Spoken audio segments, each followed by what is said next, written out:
everybody. It is April the 5th, 2020, WrestleMania Sunday, Night 2? Man, this is still feeling weird, having 2 nights of WrestleMania. I don't know. My hair is all disheveled. I'm still trying to figure out a lot of stuff that's happened. So, yeah, we're just going to keep it at there. I'm Doug Lackey, host of Wrestleview Weekly, which airs here every Sunday afternoon around about 4 o'clock Eastern Standard Time here on the Wrestleview YouTube channel, where I cover the TV shows and the news and a little thing I call the WWE Milk Carton. Going to talk about a little bit about that here on the show. But also, I am joined alongside the effervescent editor-in-chief of Wrestleview.com, Mike Tedesco, where we're going to talk about the whole things with the WrestleMania Night 2. Mike, how you doing? Dougie, I'm doing good, man.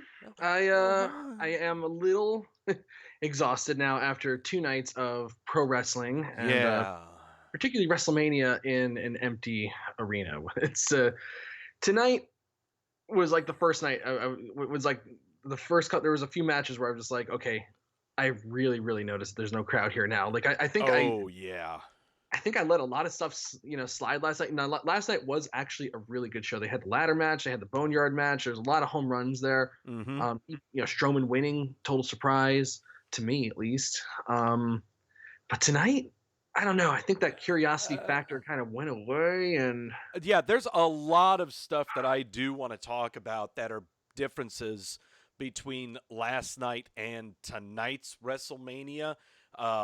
Definitely, there's a lot of stuff I want to talk about, difference-wise. But before we do that, I've got to get the pleasantries out of the way because the natives are getting restless in the chat room. If you're in the chat room now, you say, wee! If you're not in the chat room, there's not a damn thing I can do about that. My green screen is all effed up to all hell. I don't care. I see Bobby. Who else is in there? I see Randy. I see Nafisa Dot. I see Jamel. I see Billy Hefner. I see Grash, Gills, Demetrius, blah, blah, blah, blah, blah. I see Goose. I see Roy. I see Lewis. Not the physically attractive Lewis, but the other one. I didn't mean to insult you like that. I see Ryan. I see Hayden. I see, whee! There's Louis Viraldi, that sexy hunk of man. Meet him. I see Quentin. Okay. Yes, Turfa. That's been a while since I've seen Turfa. Man, they're coming out in full force. There's Mace. I now know how to pronounce your name. So there, yes, I think that's going to do it. Mike. Whee! There we go. I don't want to kill the gimmick here. No gimmick infringement there. I see. Gosh, I don't like how my color is Shinotaku 14. New guy. Hi. All right, Mikey. There we go. Fill us in. What in the heck happened tonight? What are your results? All right. Real quick before I get started, I'd like to just wish Billy Hefner a very happy birthday. Uncle Billy. All right. Charlotte Flair defeats Rhea Ripley by submission with the figure 8 to win the NXT Women's Championship to kick off the show. Physical, hard-hitting match. Aleister Black defeated Bobby Lashley, and I swear to God, I completely forgot that match happened. I'm not even kidding. That was weird. Otis defeats Dolph Ziggler with help from Mandy Rose, and him and Mandy Rose kiss after the match. It was right there, man. Social distancing, you jerks. Come on, man. It hit me in the heart, though. It was very nice, very nice. Edge defeated Randy Orton in a last man standing match. The Street Profits defeated Austin Theory and Angel Garza to retain the Raw Tag Team Championship. Bianca Belair, Montez Ford's real-life wife, showed up after the match to attack Zelina Vega and joined forces with the Street Profits. I don't know if it's a one-night thing or if it's a forever thing. It feels like a forever thing, which is good because Bianca Belair is just oozing charisma. My God, like what a married couple Montez Ford and Bianca Belair are. Jesus, it's like a battle of who's more charismatic. Jeez Louise, wow, what a coming together of a hell of a force there. Bayley defeats Lacey Evans, Sasha Banks, Naomi, and Tamina in a fatal 5-way elimination match to retain the SmackDown Women's Championship. The Fiend Bray Wyatt defeated John Cena in the Firefly Fun House. I think. I guess. Yeah. I'm going with he won, but to call it a match now is like kind of stretching it. It was kind of just like a really weird Beatles Yellow Submarine LSD trip fest. Yeah. But it was way different from the Boneyard match, but way outside the box, just like the Boneyard match. And finally, Drew McIntyre is your new WWE champion. Hits Brock Lesnar with 4 claymores to win the title. Yes. All right. So So I'm immediately queuing up Titus O'Neil. Please. Yeah. First off, got to preface this with 2 things. Number 1, Titus O'Neil off the milk carton. We haven't seen him since he went after the 24/7 title back on December the 2nd of last year. So, Titus O'Neil off the milk carton. All right. I had to get that out of the way. Also, something to get out of the way. So normally, well, not normally, it is a regular thing on my show, Wrestleview Weekly. I make predictions for the matches of WrestleMania. How many shots, Doug? How many shots? Well, night 1, we went an incredibly depressing 5-3. With 3 of those 3 losses. 2 of those are locked picks. So I will be taking 2 shots of tequila from night 1. Night 2, we went an obnoxious 8-0. Went undefeated for night 2. So the culmination of WrestleMania, we went 13-3. Mikey might be coming back. There we go. He's back. There he is. Did I go away? No, you came back. That was weird. I don't know how that happened. 13-3 for all of WrestleMania. Went undefeated for night 2, which is really where I want to start, honestly.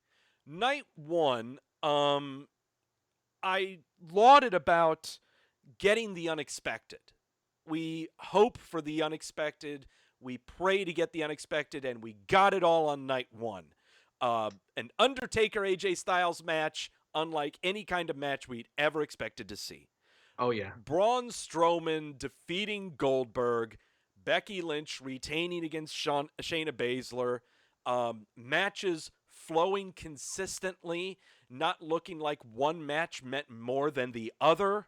There wasn't a feeling of buffer matches of any kind. It was a seamless show, was WrestleMania Night 1. Seamless. Sure, it reminded me, honestly, I should have made this comparison a while back. It reminded me of the Evolution pay-per-view, where the women's pay-per-view, it was seamless. It was no gaps, just nonstop, great matches throughout the entire show. I was there. That was a fun show. This, on the other hand, we have returned to the tried and true of WWE pay-per-view events. You can tell which ones were the buffer matches and which ones weren't. You knew when to go to the bathroom. You knew when it was okay to take a quick 3 to 5 minute power nap.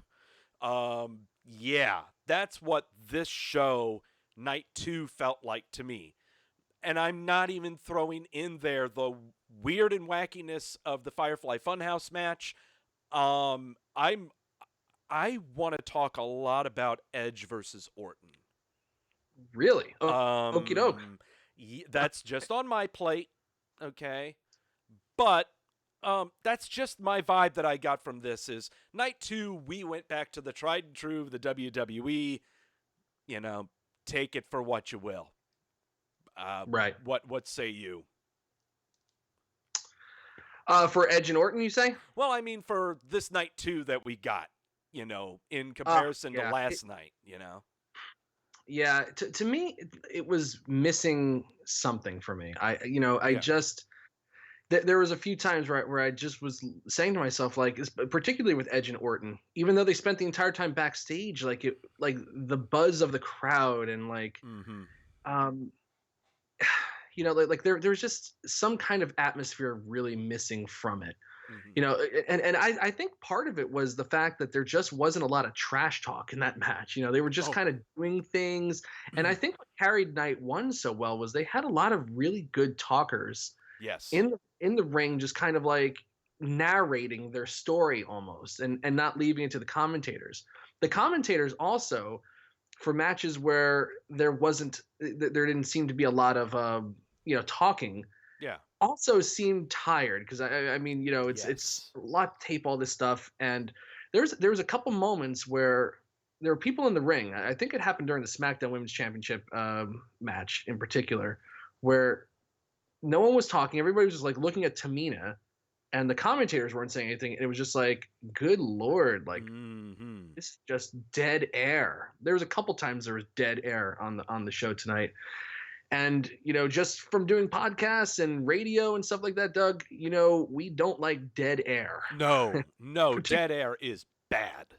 Particularly when it's a WrestleMania show and there's no crowd. Got to fill up that space. Got to Yeah. have it filled constantly. And there was a couple of audio missteps there, I thought.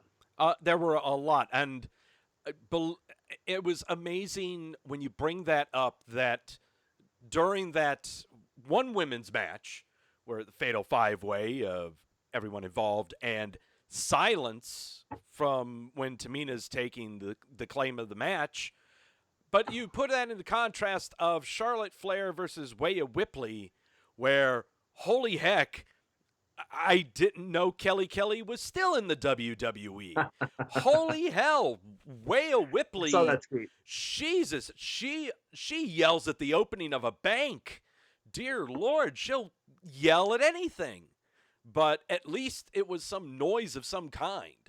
And it kind of dawned on me, I think it was really during the Edge Orton Falls Count Anywhere match. So I'm watching the match, and in the office, in the other room where Deanna's working and chilling out and staying the hell away from wrestling and everything, she's got Netflix on, and she's streaming Downton Abbey. And suddenly I hear the theme music, the intro theme for Downton Abbey come on, and I'm watching the Edge and Orton match with this music on in the background. And it dawns on me that, what if these matches had background music? What if, because of the no crowd, what if we had background music of some kind? We know that the announcers can't be talking all the time, and we can only depend so much on the in-ring talent saying things and killing that Yeah. dead air. So I wondered if piping in background music would help, not piping in I thought that audience for Edge noise. Orton. I actually had a conversation with somebody about that while the show was going on, saying like, God, there really should be something playing in the background for Edge and Orton in particular. Yeah, yeah.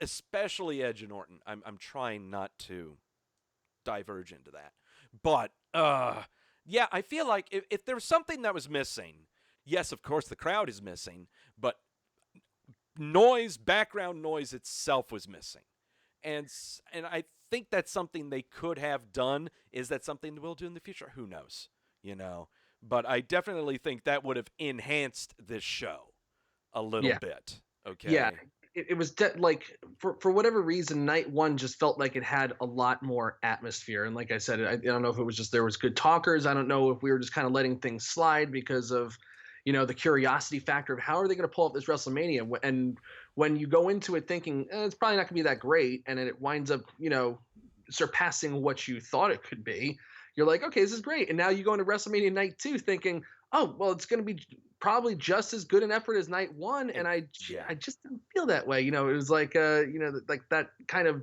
curiosity was lost, because you kind of, now what's coming. Oh yeah. Yeah. And again, it's really, really hard to pull that whole expect the unexpected when we just had a fresh batch of unexpected.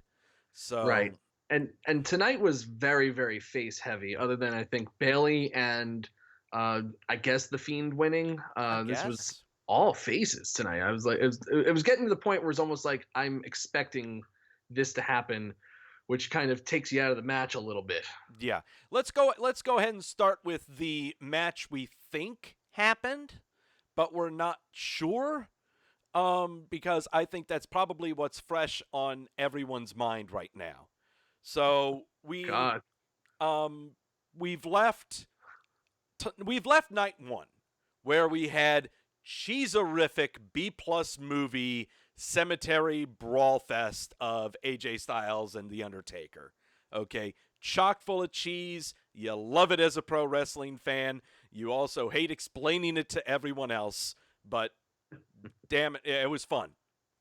But then we get the Firefly Fun House in the air quotes to be pretentious match of Bray Wyatt and John Cena. It is easy to explain the Boneyard match of AJ Styles and The Undertaker. If I was having my WrestleMania party, that match is easy to explain to someone who's never watched wrestling. This, on the other hand, no way in hell. Okay? No. There is no way that anyone watching this product, or never even seen the product, is invited over to watch WrestleMania, and this comes on. That's the only thing that was really barreling through my mind, even though we're in very uncertain times where if you have a WrestleMania party, then you've probably jeopardized the life of everyone that's in your WrestleMania party. So, no, well, that's kind of what we're in right now. What are you going to do? So, this thing, I have seen all over the Twitter, everyone loved this. Okay, and I totally get how this is an incredible mindfuck. How we don't know, was this in Bray Wyatt's mind? Was this in John Cena's mind? Was this something that actually happened? Where did this happen? Blah, blah, blah, blah, blah. And the whole time I'm sitting there just going, I don't know what the heck, what am I supposed to take away from this? What, I feel like I just watched 35 minutes of a video package that would lead up to a match that I'm supposed to be watching. And that's going to offer me resolution to conflict. This did not offer resolution to a conflict. This just further explained a story, explained narratives between these two characters that haven't seen each other in 6 years. But I totally understand why everyone's on the bandwagon of this was fantastic to watch. I actually found it to be very divisive. When I put it up on Twitter, my thoughts, it was like 50-50. You either really, really liked it, but you didn't understand it, or you really vehemently hated it. I'm just not there with wrestling anymore. I'm not going to completely hate anything anymore. No. I just can't do it. After Hell in a Cell, like, with Seth Rollins and The Fiend, I was just like, no, that's the last time I'm really going to get that invested in anything. That was your TNA hardcore justice moment. That pretty much was. Pretty much was an epic. One of my more epic rants, I would guess, from what everybody tells me. This, I applaud them again. Tough situation to be in. I applaud them for just being so damn outside the box. And again, the thing that really brought it all together was, like, obviously Bray Wyatt he's just so damn creative. We've seen him just take shit and turn it into lemonade, or whatever you want, whatever adage you want to use here. But John Cena is a legitimate movie star now. He's big in Hollywood. He's got movies, and so he doesn't have to do this stuff and make himself come out and look like a friggin' idiot. Yeah. And he committed to it full force. Oh yeah. It looked like he was having a blast doing it. He was getting to show off his acting chops. The commitment to this to this, whatever you want to call it, match, this movie, this LSD trip, whatever you want to call it, was really, really brought it together for me. It made it really, really well. I don't know what the hell, honest to God, like, I don't know what to say about it, because it's like, I feel like I have to watch it a few more times, just kind of wrap my head around it. Cause it was so different from the Boneyard match. Mm-hmm. it was just all story essentially. What was there? 3 moves in a match: a mandible claw, a Sister Abigail, and another mandible claw. That was it. Yeah, and maybe Cena punching. I guess. I Yeah. guess. Throwing My it. and I like how the name just vanished from the chat room, so I apologize for not giving you any credit. But I at first thought that I was watching a Bray Wyatt produced Southpaw Regional Wrestling. Is what this looked like to me. It looked like something that was written by Bray Wyatt, and he got John Cena to come in as to portray himself and presenting this little parody for all of us to enjoy.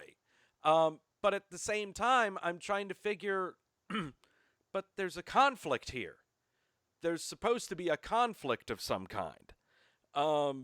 What it is, I totally get between Bray Wyatt saying you took something away from me 6 years ago, but the character of John Cena that is in this massive head trip is not the real John Cena. He is not reacting and saying what John Cena would. He is instead only saying what Bray Wyatt would imagine that John Cena would say. So, and so this entire mindfuck that we're seeing, I basically interpret it as the only time we actually saw the actual John Cena character was right at the beginning when he said, "Welcome to WrestleMania." After that, nope, it's all inside Bray Wyatt's head, which I got to bring this up when it comes to the Bray Wyatt character, and I think I've brought it up before on my show. Bray Wyatt, the character, is a fantastic character. Very well written. The backstory's fantastic. Even the iteration before this with the Wyatt family and yada, yada, yada. Fantastic character development and writing and backstory, yada, yada. It is not made for professional wrestling. No. Okay? Made for a really good horror movie franchise. For a comic book. It makes for a great comic book, a graphic novel. It makes for great reading like that, okay? Candyman. Oh, God, yeah. But immediately, like me coming to mind is Spawn, okay? Something like Spawn, okay? Where it's a fantastic character, but it does not belong in this medium. And so it seems incredibly difficult to write around.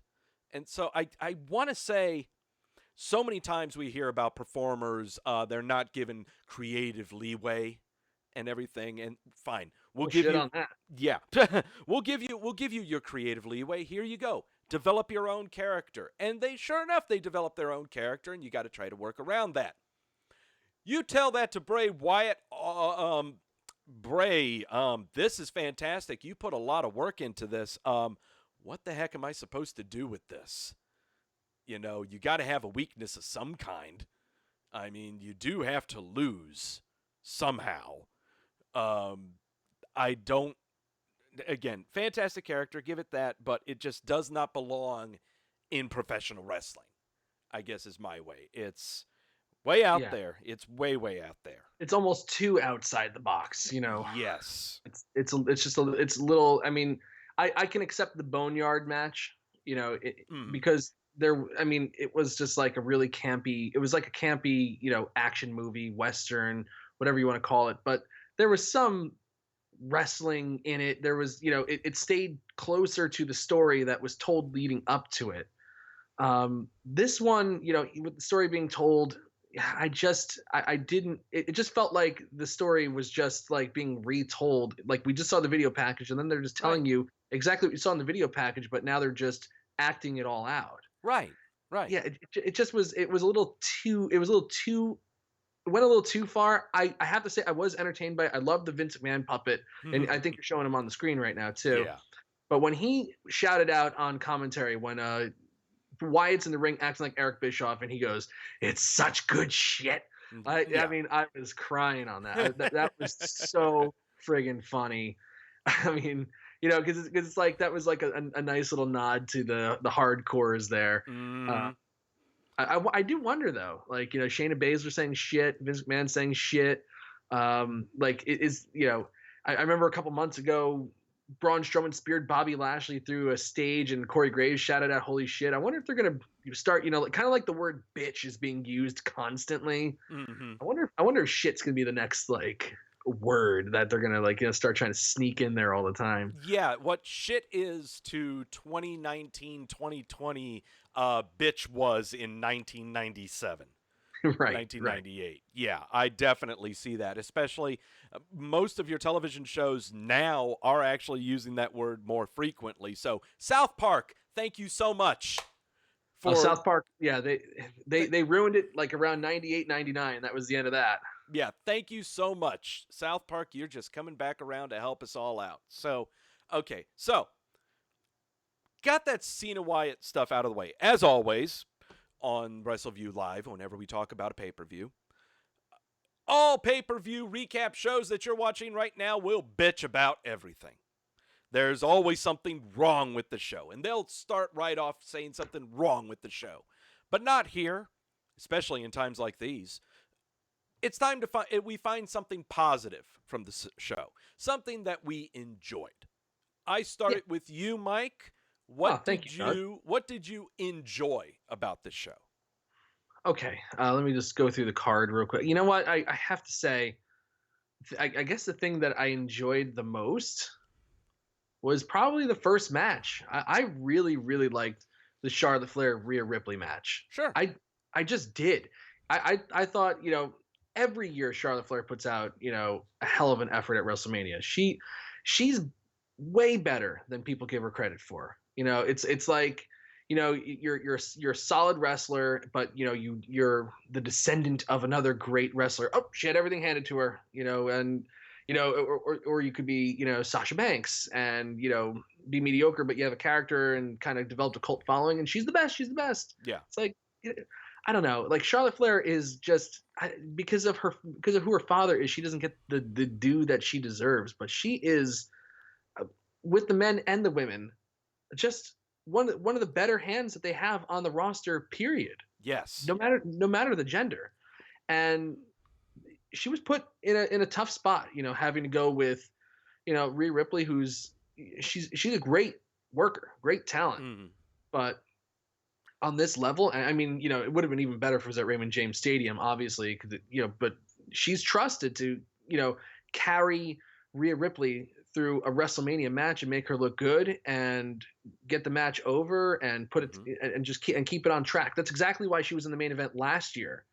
The main event should have just been Becky Lynch versus Ronda Rousey, but you can't just leave those two in there and not have something to keep that match together, because that Right. has all the potential in the world to just get out of control. So who do you turn to? Charlotte Flair, who kept the match together, who's a tremendous hand. I thought they had a hell of a match here. They were beating the shit out of each other. It was hard hitting. They were telling the story in the ring. There was a lot of screaming. I thought Rhea Ripley overdid it with the screaming a little bit. Yeah, a little bit. But the trash talk from Charlotte Flair was top notch. Yeah. It filled in there was no dead air in this match. I just thought I thought they had a hell of a match, and it was a great way to kick off the show. For me, it never got much better than that match. Oh no, that match. I will say, I can't say putting it on mute would be good, because then you wouldn't hear Charlotte's trash talking. Right. And also all you're getting from Rhea Ripley is, by God, yelling at every single thing that happens. I mean, look, you've got to make some noise. Totally understand that. But not every single thing, okay? Not every single blow you're taking, not every single move you're hitting. Just space it out a little bit. Man, you might want to say a word of some kind. Right, okay? right. Not like every single shot to the knee didn't have to be like, oh, I'm dying. It's like, come on, we can chill that out a little bit. But I have to say, for a relative newcomer, she spent all of her time in NXT UK. They work once every other month and stuff like that. She came up to NXT, brief rundown there. Now she's up here. Yeah. I thought she did a hell of a job. She's going to be a real star coming up, if in fact she already kind of is. And she did a hell of a job selling the knee as well. It's hard, for a young wrestler, like, it's hard for a veteran wrestler to remember to sell the leg. I've been doing these retro recaps for their old WrestleManias. I just recapped the submission match with Bret Hart and Steve Austin. Yeah. And like, yeah, I get it. It's like one of the best professional wrestling matches of all time, arguably, in any company. Mm-hmm. But at some point in the match, like Bret was working on Austin's leg, and all of a sudden, and Austin couldn't walk. He couldn't put any weight on it. And then all of a sudden, it was just like nothing ever happened to the leg. Right. Like that was just forgotten about. Now that gets ignored because the match was so damn good, but that was a gaping hole there. Mm-hmm. Rhea Ripley committed to selling that knee the entire time. She did a great job with it. It's hard, no matter if you're a veteran or a rookie, to continue to sell a limb. I thought everything was just a really solid professional wrestling match. I guess that's what I'm trying to say. Oh no, it was there were some faults in it, in my opinion, but in no way was it horrible. I'm not going to scoff at it or anything like that. I mean, you may see one or two things on Botchamania, but that's going to be really tough to do since these are pre-taped and they tried to get rid of all of the blemishes as possible with all of these matches. I think there was like a missed big boot that they should have covered up a little better, but oh yeah. Okay, so it's my turn. Yeah, please. To say okay. It is a match that I know that everyone in the chat room on my show has been looking forward to. I was looking forward to it. I wish I could call it match of the night, but it would have meant so much more if there was a crowd there. That's Otis versus Ziggler. Oh, yeah. Okay, look. What I love about this match, and brought it up earlier, with the Firefly Fun House match. Matches are fantastic when you can have someone who's never watched wrestling before sit there and you tell them what this match is about, and they can immediately become engrossed into it. Okay, my best examples are Rusev versus Cena at WrestleMania. Cold War, Rusev rolling in on a tank. Dwight D. Eisenhower is heralding in John Cena. You don't need anything else. Okay. In this match, my girl Deanna walked in. Yes. And the match is going on, and she sees Otis and Ziggler doing their thing, and then there's this girl on the outside. She doesn't know who that is, and she goes, "Okay, Doug, what's this about?" And I go, "All right, the big fat guy was trying to get a date with a hot chick, but her friend and some fuckboy kept him from having this hot date. And so we're having this match between the big guy and the fuckboy." And she looked at me and goes, "That was the plot of a show from 90210 that I watched when I was 12. That's fantastic." And so she sat down for a couple of minutes and watched this, and she was just completely enamored by Otis. I'm glad to hear that, because I know poor Deanna is a long-suffering girlfriend, a wrestling fan. This is your typical. I mean, I love her to death. Okay, but I told her, I know I cannot have you sit down and watch this with me, and she's like, "I will never watch wrestling with you ever. This will never happen. I will make fun of you all the time." I said, "I know. Go ahead. I deserve it." Okay, but it's times like those to where you can get someone who hates it just to watch it for just a minute. Make fun of it, it's fine. But at least you roped them in just to show what you're watching. It's kind of goofy, it's kind of cheesy and everything, but damn it, it's fun. And this was a fun match.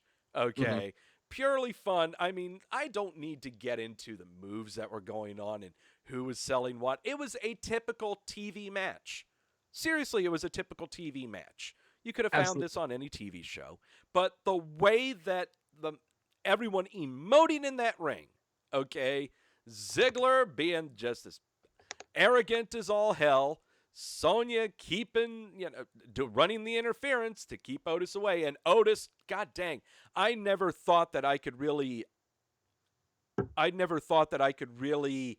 be sold on a babyface in peril that weighs over 330 pounds. Oh, God. Okay. He's so lovable. I don't know, something about him. Like in the video package when he's like standing there at the flowers,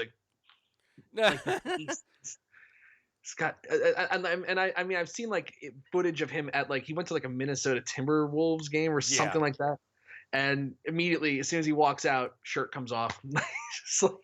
Just like everything about this guy is just intensity. It's so funny. He's So great. he's I love a big fat drunk guy that will just take his shirt off at any given oh time. yeah, he screams Chris Farley. He Yes. screams Chris Farley. Okay. I'm like waiting for him to like fall through the table or something like that in Tommy Boy. And it just goes in my mind of when Tucker confronted Mandy Rose at Sonya Fist.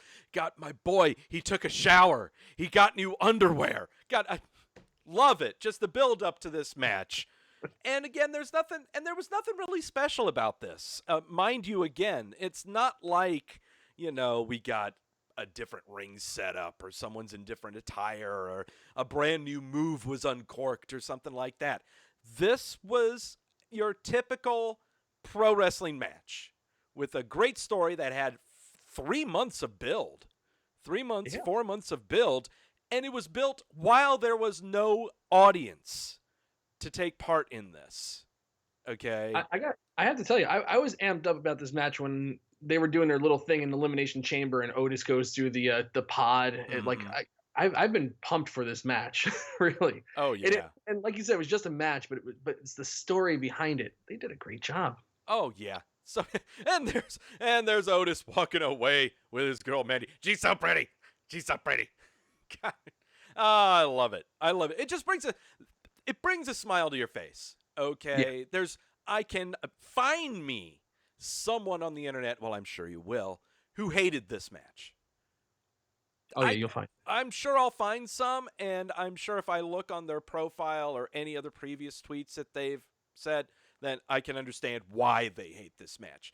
If you have a heart, you loved this match. Okay.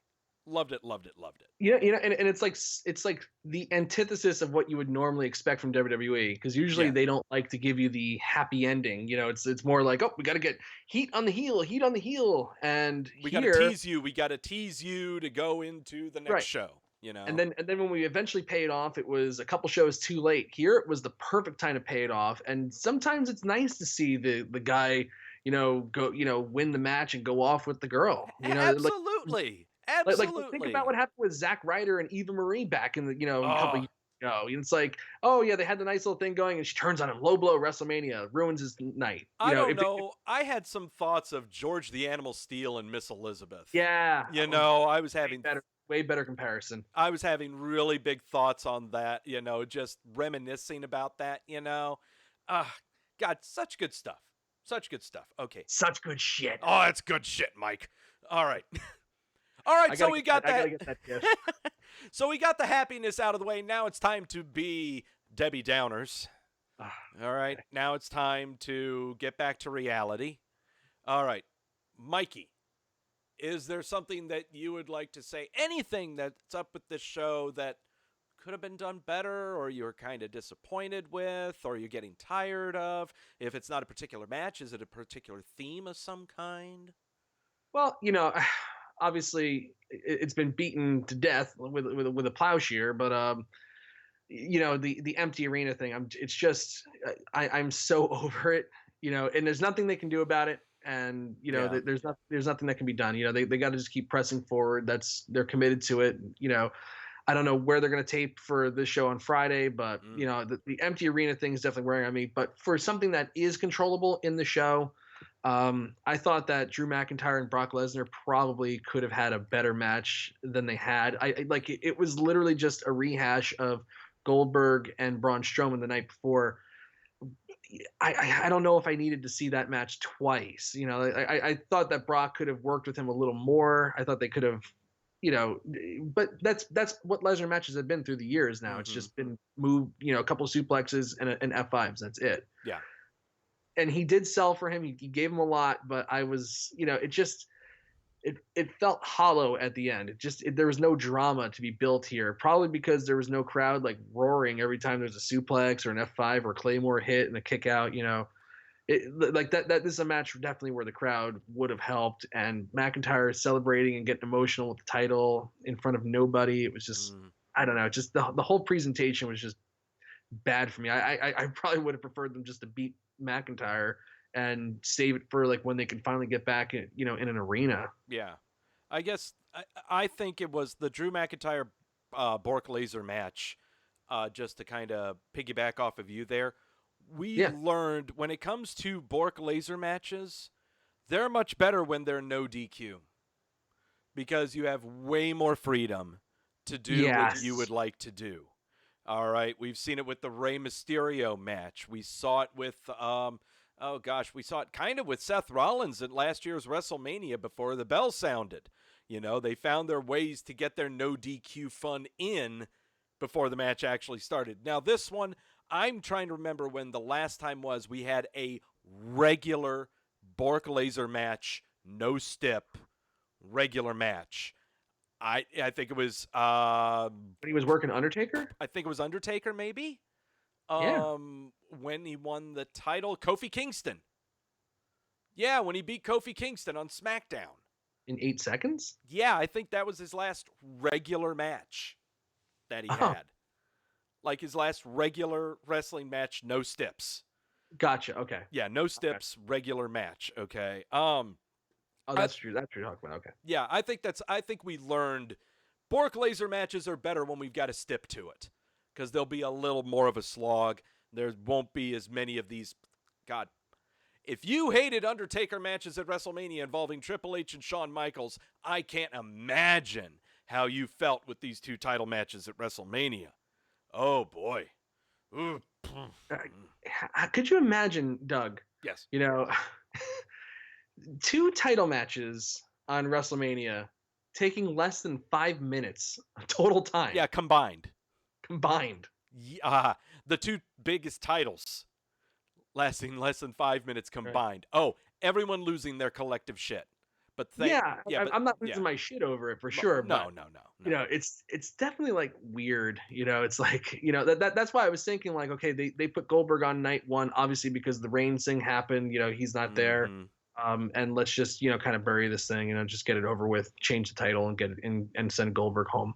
Yeah. You know, here it was like, okay, so now we had a Brock Lesnar match with Goldberg and Strowman. So maybe like maybe we should, you know, plan the Brock Lesnar match to have, you know, a little give and take back and forth, maybe add the stipulation at the last minute, like you were saying. Yeah.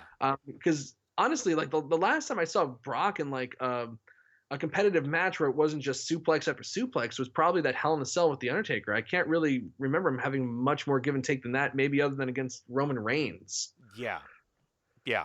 Other than a triple threat or a fatal 4-way of some kind. Right. Yeah, exactly. But like for a singles match, maybe Roman Reigns and Undertaker, and that's really it. That's in the last few years. You know, when he first came in, it was like, you know, the John Cena match at Extreme Rules. There was a lot of back and forth in that, but again, it's John Cena. Mm-hmm. CM Punk, there was a lot of back and forth in that match. You know, the SummerSlam. Now it's just like Brock's so talented and athletic, and you know people say a lot of shit about him. Yeah, he's one of the smartest professional wrestlers I think that's ever lived. He's one of the best. Period. Yeah. Okay. Period. I mean, he has a lot to give, and I think that he can do more than just these big move matches. And I think there's a lot of untapped potential there. You know that they haven't tapped into in quite some time. And tonight would have been the night for me. Like for me now, granted, I'll give you 1+ from that match. This is the most emotion we saw out of Brock Lesnar. I mean, for love of God, I love me a frustrated Bork Laser. Oh, me too, man, I love me a frustrated Bork Laser. Oh. It's like so funny though, because like I think Roman Reigns kicked out of like 7 F5s in like one match or something. Like it happens to him all the time. I don't know why he gets so frustrated still. And what I love too was while he was getting frustrated, you heard Heyman on the outside just going, "Just keep doing it to him. That was great. We can go all night long. Have your fun." And then Bork Laser, and then Bork just kind of, it dawns on him, it's like, "Oh yeah, we can go all night. Yeah, sure. All night long, baby. Yeah, let's go all night."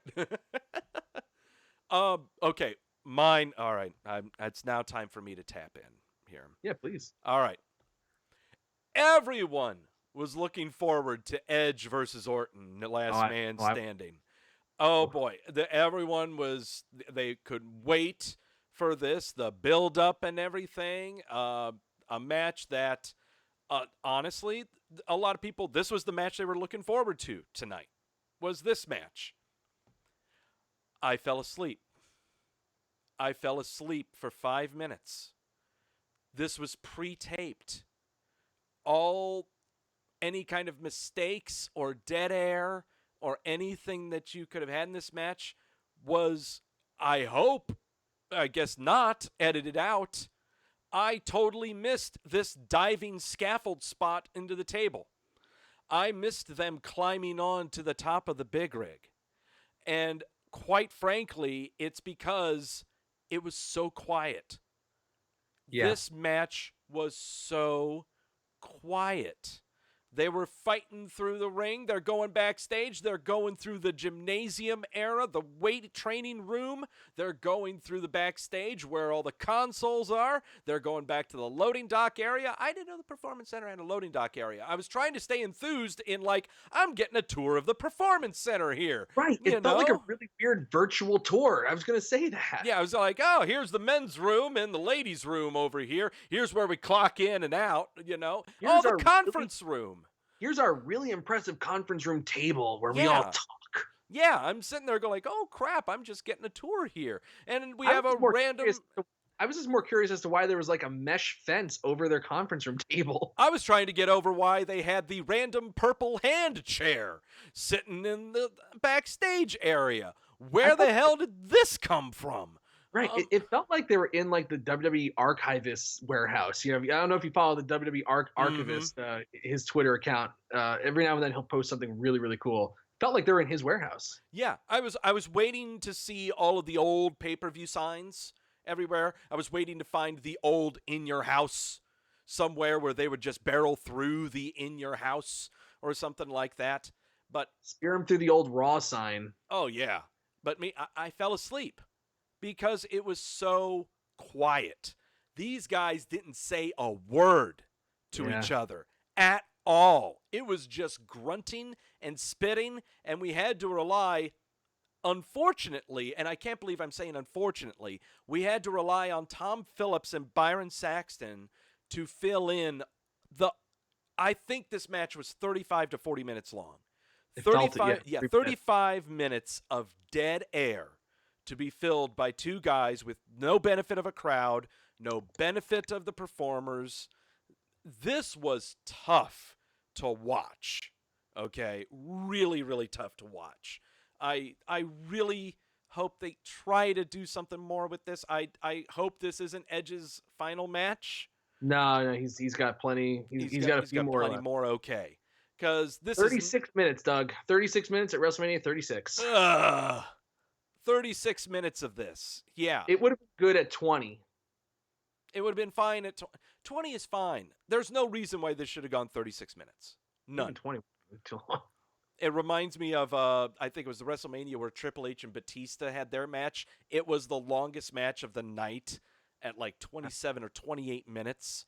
I was there. Yeah, brutal. Compared to everyone else. It did not deserve that. And this match did not deserve that amount of time.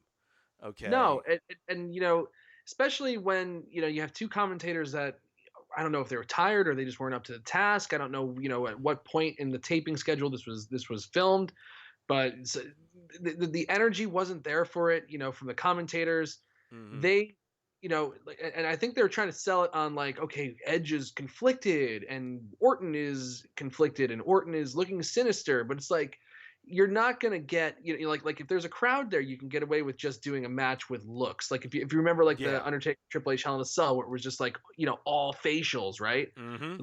We didn't really get that feel from our seats, but it still worked because, the crowd was there and there was near falls and stuff like that. But at home, it kind of drives it home a little more. You can hear the crowd roaring, but you can also see the facials. So it kind of tells, it just makes for a better atmosphere, but you're not going to sell facials. A match is built just totally on facial expressions with no crowd there. That's for 36 minutes, you're asking way too much from your audience. Yeah, and Demetrius there in the chat room just brought it up. This was the match that fell the greatest victim to the circumstances that we're in right now. Yeah, because I want to look at this entire 16 match card that was for WrestleMania here. Sure, Otis Ziggler could have been a lot more with a crowd, but it was just fine as is. Um, we had throwaway matches. I don't think a crowd would have really factored in at all. Baszler Lynch, I don't know if the crowd would have helped with that. I don't. I actually was Maybe? kind of curious to see what, the hardcore super fans or how they were going to treat Becky Lynch, in that Right. match. Because she is kind of falling out of favor online. Yes. Yeah. Final. Oh yeah. Well, I think she has really turned into a meme now. That's why I call her the meme. That's Yeah. what she is now. She's now just pouty face meme, is what she is. But Edge and Orton, though, I think the only way that they could have saved this match is just if the two of them just said words. If Edge and Orton just said words, Orton would occasionally whisper, "I love you." And that's about it. Right. That's all we got. Edge, this guy tried to end your career again, tried to take your life away. I got to hear you cursing up a storm. Okay. Right.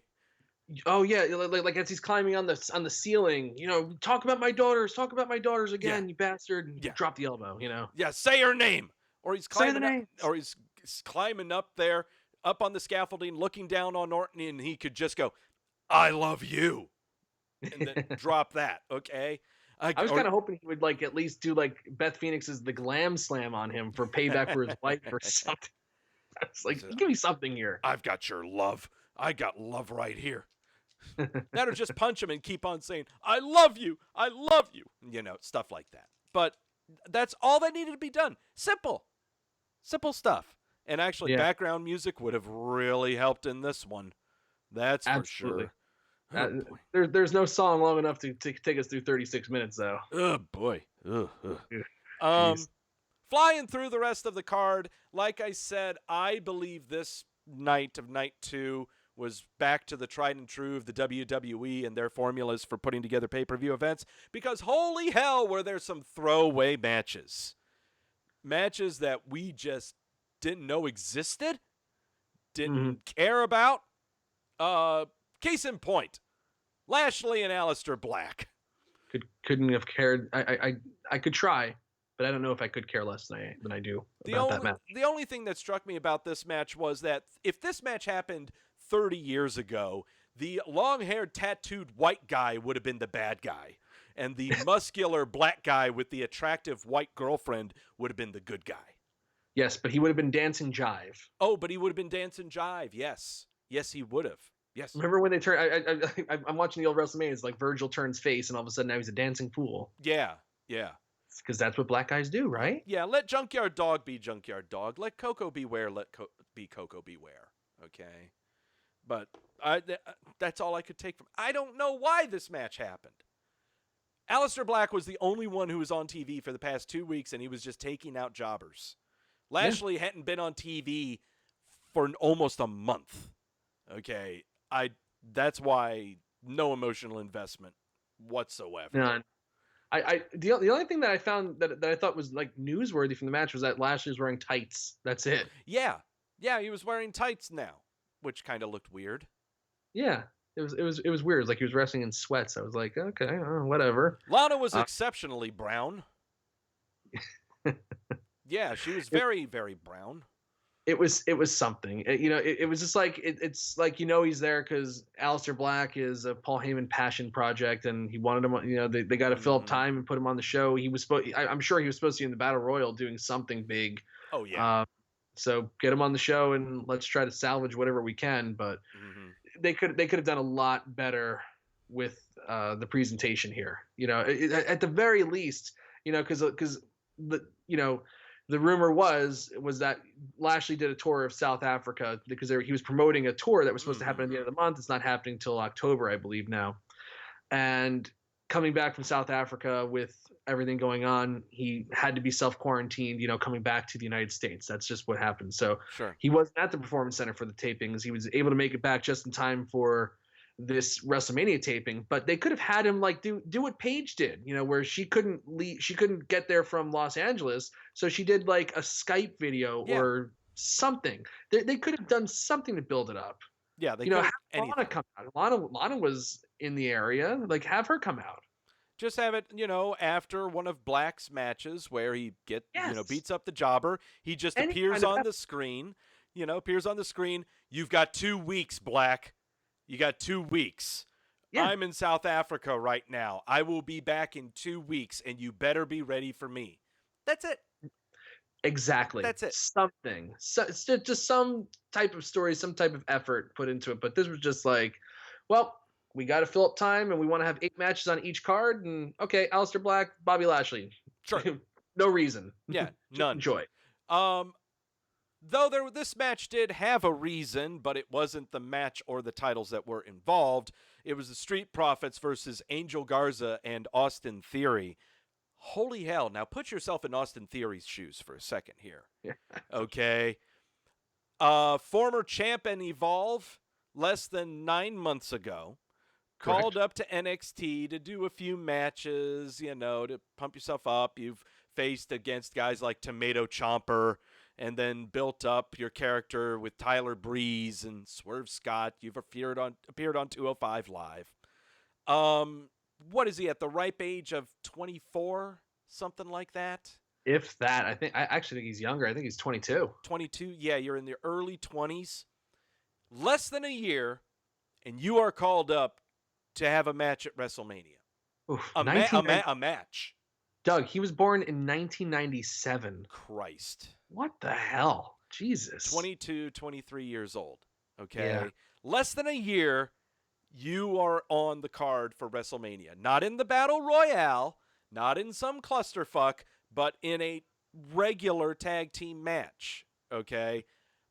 I think he did okay for his first match. He did great. Yeah. He really a nice performance. A lot of pressure. He gets and think about it. Last minute call up. Andrade got injured on the Monday. They taped Raw the next night for the next 2 weeks on the Tuesday. Obviously came out with the rib injury. He was committed. I mean, it's not like he didn't want to work. He was committed to being there. Yeah. It's like if he didn't show up for any of the shows, I'd say, okay, maybe he was sick or just didn't want to work. But he was there and he got injured.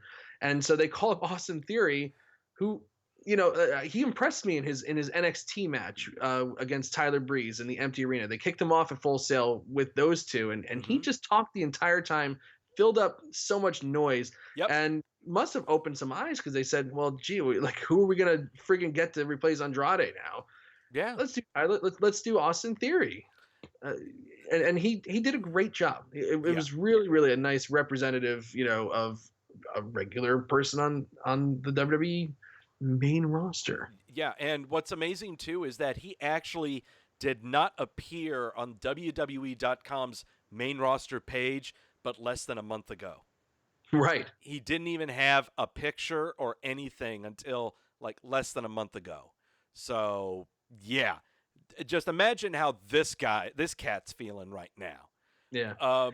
I see Goosey giving a little heat because he didn't catch Montez Ford doing the dive on Raw. But I actually thought that was just Montez Ford was just way off on his leap. And Theory was in one spot, Ford was in another, and it was just catastrophe. I don't really think that was his fault. I think that was a mixture of both.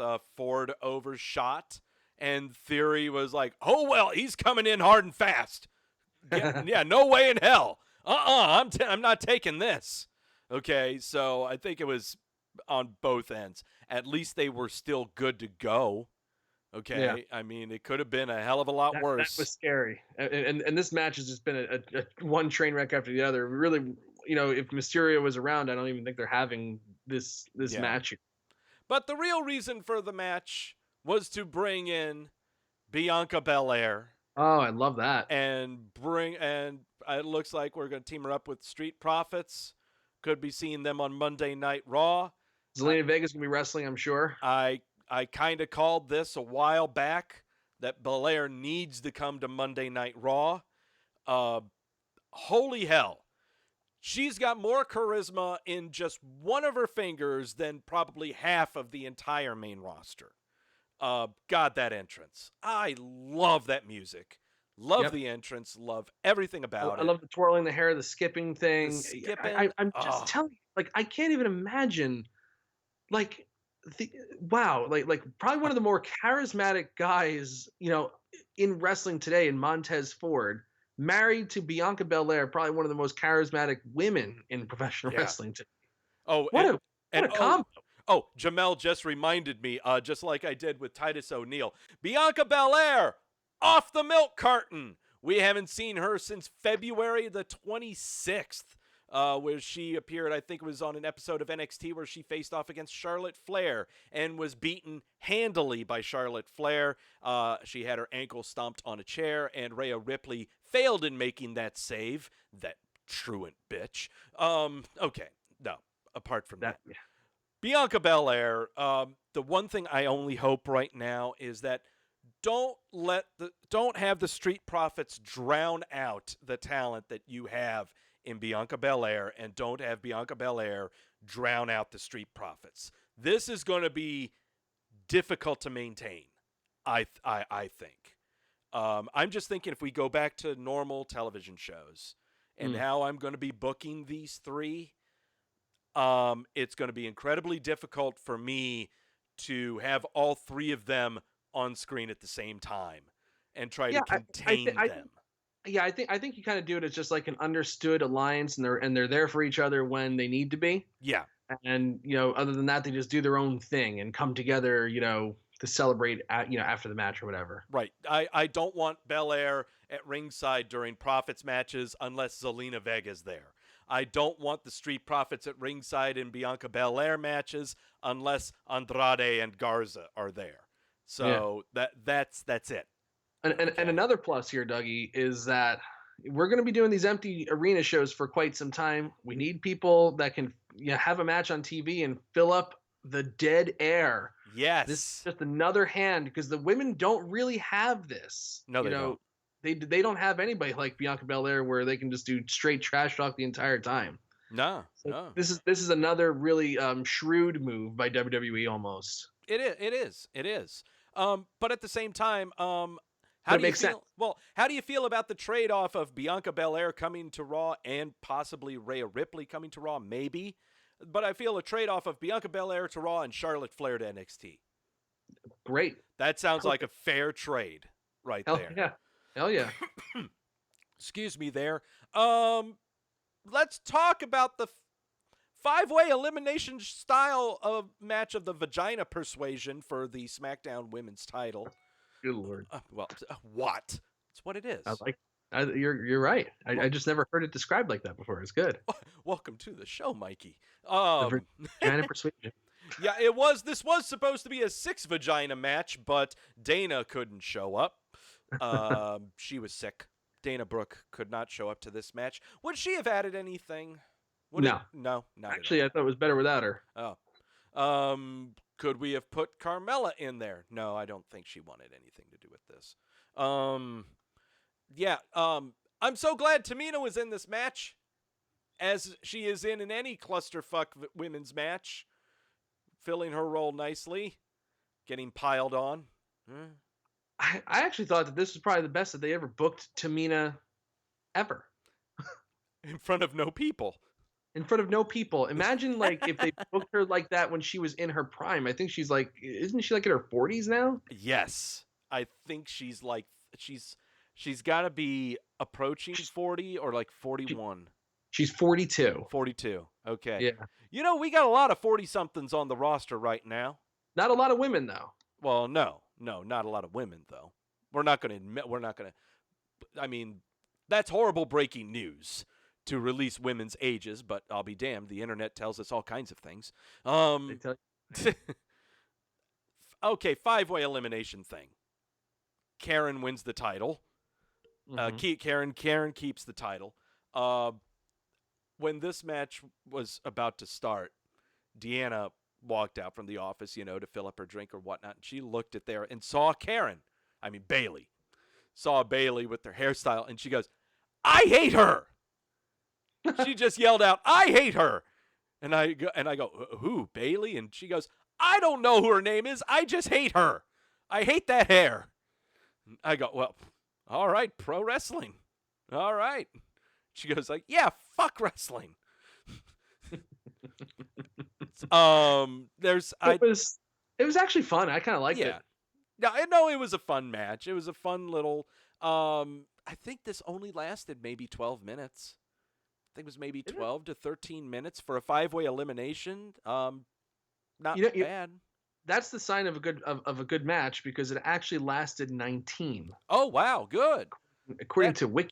Wow, that is a good sign. Yeah, when I think it didn't last that long. Yeah, pretty good. It flowed really nicely. It really did. There was, there were a couple moments of dead air and a really weird reuniting of Team Bad, which I didn't even remember existed. Oh yeah. I don't know what the Bad stands for or what, but Tamina was in it apparently. I had no clue. I totally forgot that she was. I just thought that, oh, look at this. Huh. Right, I thought it was kind of like Michael Cole was giving Tamina the Alicia Fox treatment, saying that she's a pioneer, and it's like Alicia Fox is not a pioneer of anything. No. And, the only thing that she's the only thing she's a pioneer of is Grey Goose. Okay. Wow. Ooh, rough. Hey, I'm just saying facts. She's clean and sober now for over 8 months. So Alicia Fox, good on you. Okay? Good on you. But when he was going like, oh, these three right here were a big part of the women's evolution. I'm like, Tamina? Were they? I don't think so. Just because they were a faction during it. At first I saw them all together in the ring. I'm going like, oh, here we go. Team up against the white chicks. I got you. Just do it. But then they say, oh, they're part of Revolution. No, you had it better. No. Right. No. Not everybody can be part of the big movement. Okay. Why there are some people that were just there while it was happening. And Tamina's one of them. This screams millennial. It screams millennial. Like everyone wants to be special. Everyone is special. I am my own gender. I'm my own title. I am my own position. I am my own fruit, vegetable, animal, and mineral. Okay? Everyone can't be part of a revolution. Tamina wasn't part of a revolution. The only thing, I don't know that. The only thing she was ever part of was ringside when the Usos debuted. That's about it. Oh, yeah. I guess, yeah. Yeah, they all debuted at the same time. Yeah, so, yeah. I remember things. Member berries. They really got to me this time. God, I'm in fine form tonight, and I don't know if it's because I'm just angry at Edge and Orton causing me to go to sleep. I think that's what it is. I need a nap. Yeah, that was a tough one to get through. It was just it was too damn long. It's too damn long. What did everyone think of this show? Thumbs up, thumbs down, both nights, really. Yeah, both nights. I'll give them thumbs up. Looking at it as a combined show, the first half was so damn good. The second half would have been a disappointment. Yeah. Kind of glad they split it in two, so you could kind of just think like, okay, well, I can kind of live with night one, standing alone as its own WrestleMania, and just kind of sweep night two under the rug. So WrestleMania 36, considering the circumstances in all seriousness, my hat's off to every single person that performed on that show and did their damnedest to just put on the best match they possibly could considering the circumstances. Not easy. And they did it. They all did an admirable job.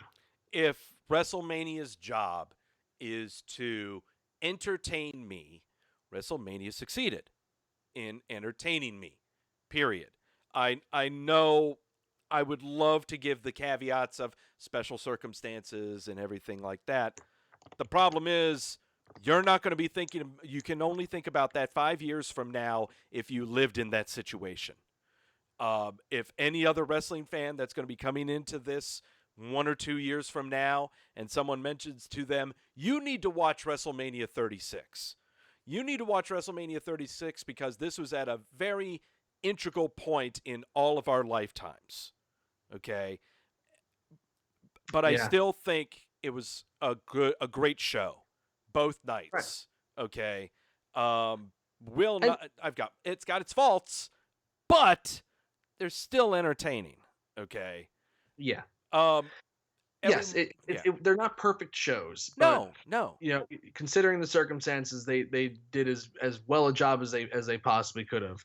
And another thing, there hasn't been a low road that WWE hasn't taken in their history. Oh, You think about like anytime there's been a war, they go for the un-American, or they go mhm. for the xenophobia angles, which is fine. Sometimes it hits a little closer to home than you want it to, like Muhammad Hassan, Sergeant Slaughter.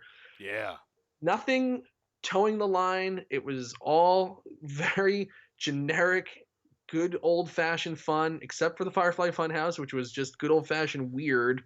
Yeah. Like they played the straight and narrow, and I appreciate that. I don't need to be beaten over the head with the fact that everything's weird. It's weird enough having an empty arena show. I don't need them like, oh, well, whatever they could possibly do. Yeah, I only it was all entertaining. It's just once we got to the deep end, just hope you got your swimmies inflated, okay, so that you Yeah. can come on back. 75% gave Night 2 a thumbs up. I can understand why people would give it thumbs down. It's completely warranted. I will not fault or anything like that. But if I read in the comments that 25% of them gave it a thumbs down because Otis and Ziggler sucked, you have no heart. You have no heart. That's a good point. Can I just bring up Titus O'Neil again? Oh yeah.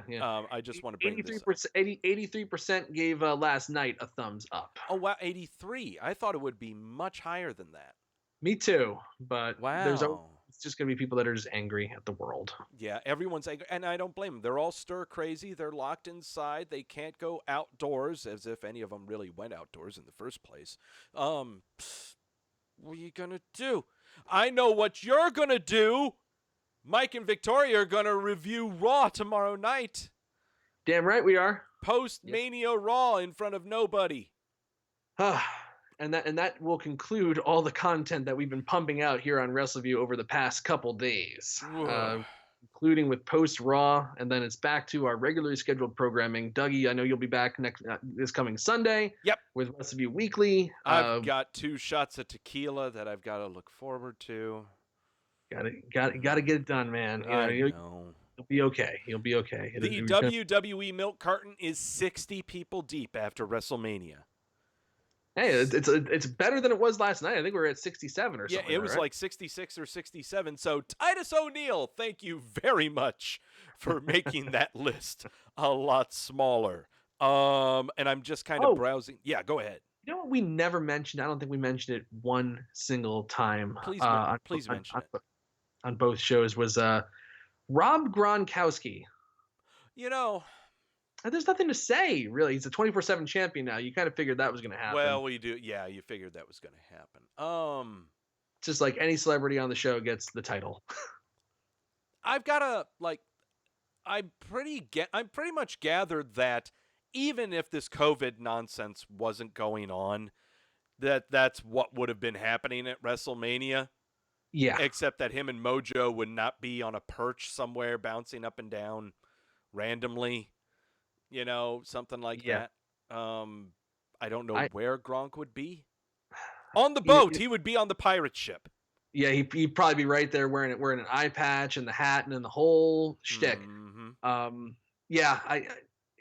So far to me, it's like the people, the athletes that make the best transition, I find just historically in wrestling, are the ones that come right from MMA. Like Ronda Rousey is the latest greatest example of that. Shayna Baszler does a good job. She kind of gets the wrestling thing, but those kind of people do well because you kind of you know what it's like to get your ass kicked. So you can the selling is always great from them, and their strikes always look pretty damn good. I'm kind of curious to see how Rob Gronkowski takes to the art of professional wrestling, because right now, from what I've seen from his limited appearances so far, he just looks like a guy that's just really excited to be playing wrestler now. And that shtick is going to get old really fast, particularly when they start getting people in the arena again. He looks like he's just happy to be there. Yeah, that's what it seems like. It seems like, the guy who's invited, he feels like that he is on the celebrity softball team, is what it seems like. Oh, hey, I'm so happy that I finally get to live out my dream and play a baseball game. Right. You're going to love it when that 100-mile-an-hour heater comes right at your nose. Okay? So, but And if he keeps backpacking Mojo Rawley into relevancy, he's going to be a heel forever. oh yeah. Oh yeah.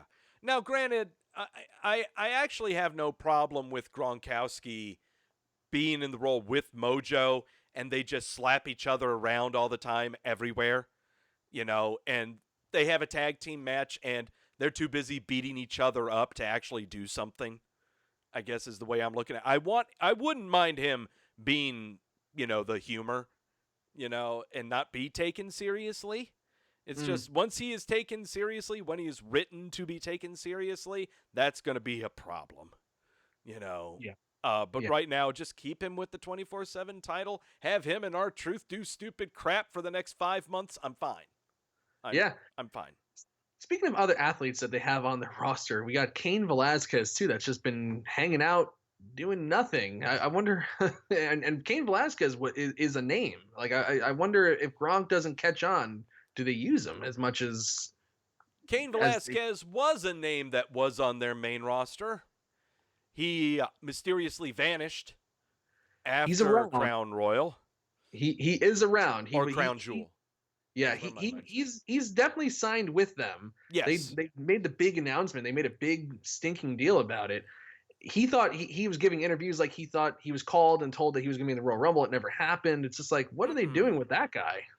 No. And that's the fate of Gronk, where it's going to be like, okay, we signed him to a 3-year deal, let's say, and we're just going to keep him down for a year and train him. Maybe that's the best way to go about it.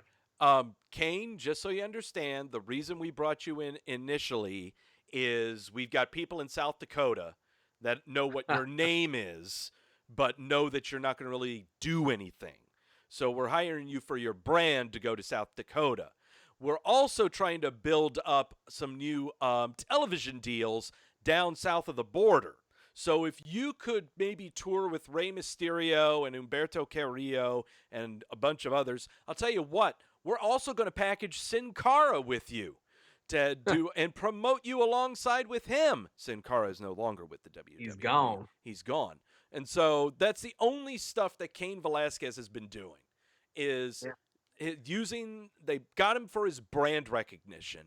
Well, he was Mysterio's son's godfather or something like that. Like out of nowhere, it's just like he's Dominic's godfather. And I was like, oh, okay. Yeah, that never crossed my mind. That never crossed my mind. The only thing that crossed my mind was, what else are you going to do? Yeah, like what's next? Yeah, not a whole lot. And it also dawned on me again. I mentioned it last night. I did not know that Jessamine Duke had dual elbow surgery, so she's out for a while.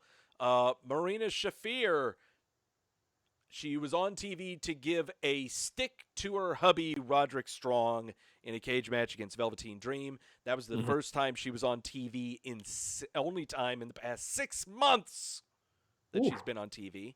So while we can sit here and say that, yes, the MMAs know what they do when they come to the ring, they still get hurt and they still want babies. Sure. Nothing we can do about that. That's happened to Ronda. Except for Cain Velasquez, who can't have either. So I don't know what. Okay. There you go. We got to throw him a bone. All right. Buddy. We're running on fumes here, and I'm trying my hardest not to offend any more people than I already have. We'll get there. We bring this puppy in for a landing. Yeah, really. Mikey, we're seeing you tomorrow night again with Queen. Is she the queen of what is Victoria's title? She is the queen of Wrestleview. She's the queen of Wrestleview, and Lily is the princess of Wrestleview. Yes. Quentin Walters could tell you better. He started naming them, and it just kind of caught on from that.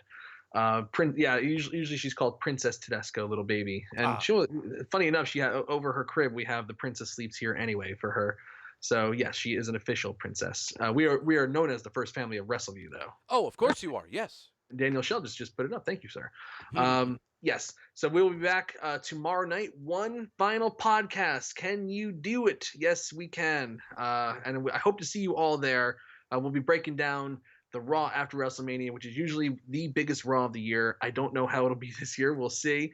I'm kind of curious to see what they did with this show, and I'm also kind of curious to see what classic match we're going to watch tomorrow night as well. Oh yeah, place your bets. Place your bets. It'd be nice to see a match with a crowd again. Yeah. I kind of want to see one of these classic matches. So, looking forward to it. We'll be back tomorrow night. Wrestleview post Raw. Be there, yes. Please. And then you'll catch me coming up later next week, next Sunday, 4 o'clock Eastern, right here. I don't know what I'm going to be doing.